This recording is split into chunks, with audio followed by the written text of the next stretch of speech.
You're in the Business Insurance Zone with me, Steve Savant, national insurance columnist and financial color commentator.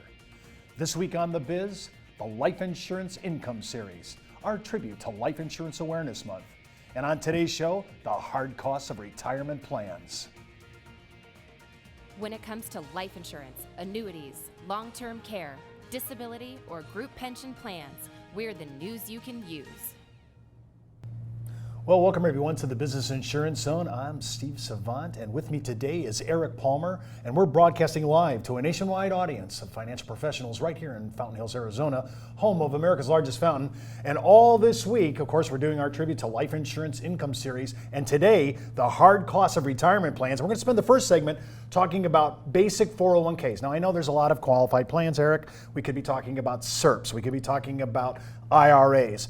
We could be even talking about really non-qualified Roths. Right. So we're just talking expenses because we just had a major change in the 408 law that actually now you have to disclose all the fees. By the way, we've had 30 years of 401ks and we're just disclosing it now. We're just now getting to it, exactly. We're just getting right. now to it now. So, well, but I mean, you make a great point that, we talk about 401k more often than not because the majority of individuals out there have 401ks, and that's probably going to be the biggest population of individuals that feel the shock of seeing what they're actually spending in fees every single year. So we're actually pretty excited about the fact that these are going to start being disclosed. Yes, and I don't mean to jump on my high horse here, but you know what? For years, our industry has been bludgeoned to death by the mutual fund industry because of our expense loads. I've been disclosing them since 1990, and now we have the full disclosure on the 401k thanks to the 408 regs. Now, I want to read just a little paragraph, and remember, this is one of the many things that you can order. Any of these articles I'm talking about, you can just order at thebiz at brokersalliance.com, and I'll send it right to you. Listen to this. This was surprising. We did interviews with people saying, does your 401k, in a survey, does your 401k have any expense loads? Now, Eric, listen to the issue. It says, I don't pay any fees, and most people said that. 71% of everybody in this survey thought that their 401k had no fees to it. Oh, that's amazing. I was in shock. I mean, I honestly thought that the public actually had an awareness that, hey, here's some expense loads here. You have expense loads on the mutual fund, the SAI report, the statement of additional information. I knew you had admin compliance costs to that too, and of course, whatever the investment advisor was charging. Right. So I'm in shock that almost 3/4 of Americans who hold 401ks didn't even know that they were paying expense loads. Now, that's not what I really want to talk about though. That's just a shocker.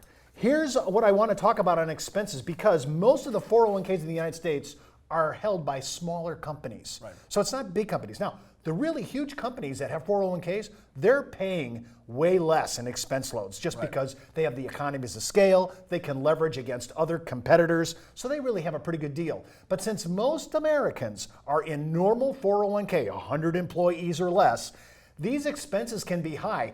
And in this article, it talks about comparing. You can't really compare 401ks to the big corporations because the expense loads are almost double for everybody 100 employees and less. Wow. So just keep in mind when you're going ahead and measuring this, especially now that we can actually do this side by side, this is a big issue. Absolutely. Well, and one of the things that we have, you probably heard about it from us before, is we do have these calculators that we put together where we actually do side-by-side comparisons on things like taxes and fees to traditional retirement plans. And what we're seeing more often than not are 401ks. And the thing that we were shocked about as well is when we're asking our clients, what do you think a good number is in terms of fees? It's almost like they're shocked. They're looking at you like a deer in headlights because they have no idea how much they're actually spending in fees.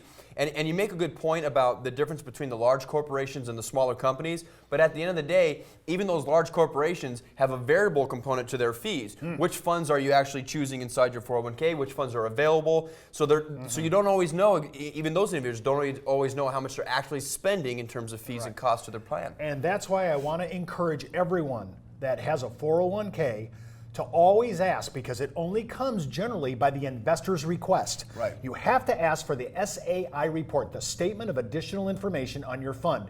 That tells the all-in number, well actually the additional numbers that beyond the prospectus. Right. You have to order it, and if you don't get it, it may not be in everybody's new 408 compliance. Right. I don't know even that's even part of the reg. Well, it remains to be seen. Again, the reg was a little bit vague in terms of what ultimately is going to be exposed here in cost, but the SAI fees, that's something that's always been somewhat hidden. You can't even find it in the prospectus.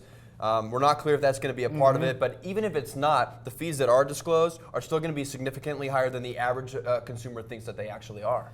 Well, consider this, and again, I'm going to be talking about this all Friday on taxation, but I wanted to bring it up front because this is an area of the code that I call stealth taxes. This is hidden taxes. I just don't understand why. I thought everybody knew this.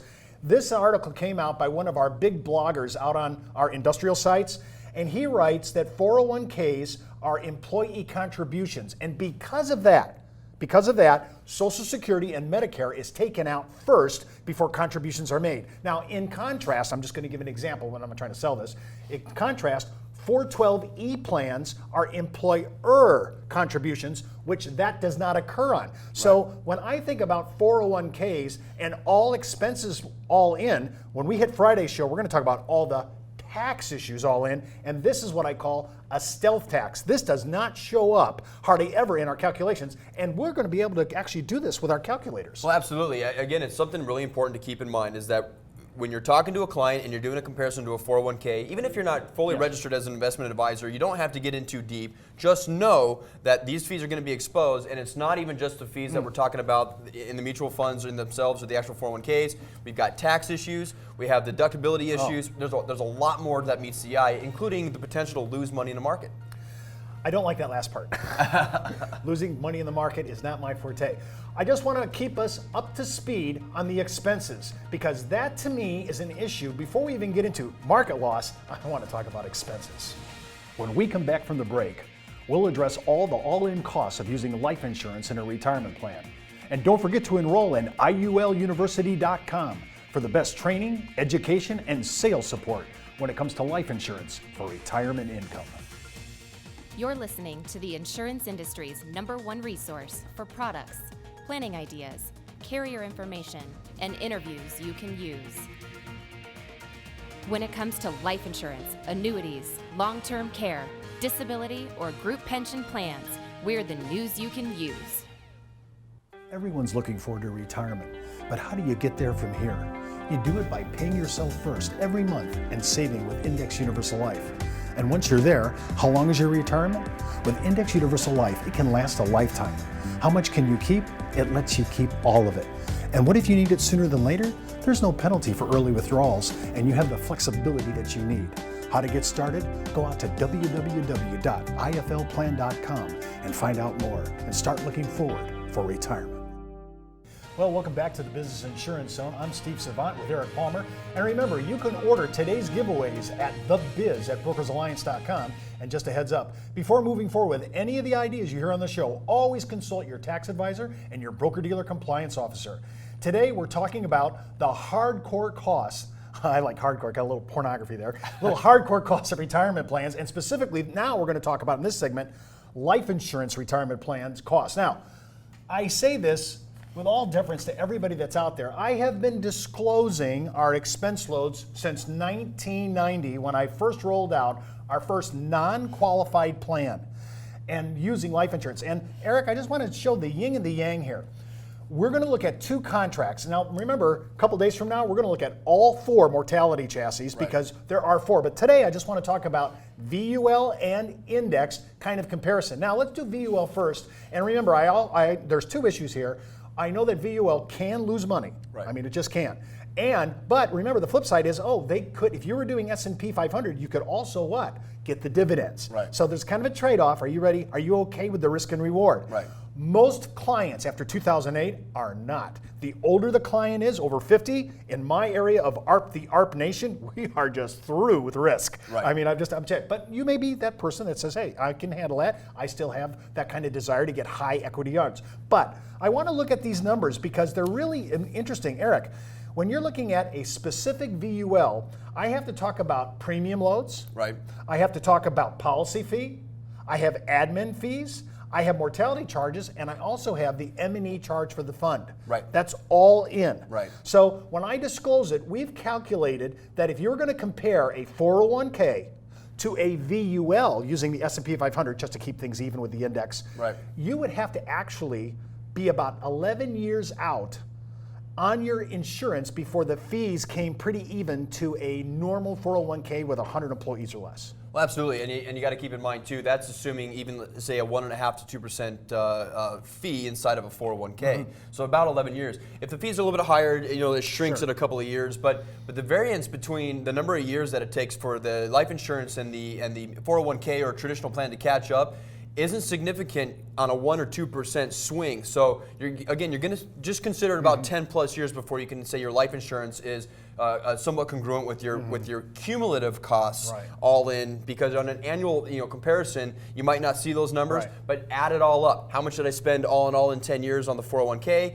and how much did I spend all in all cumulatively in 10 years on the life insurance? That's where the numbers start to win on the life insurance side past 10 years. A lot of these contracts, remember, they start rolling off their premium loads later on in the year. They start dropping certain admin fees.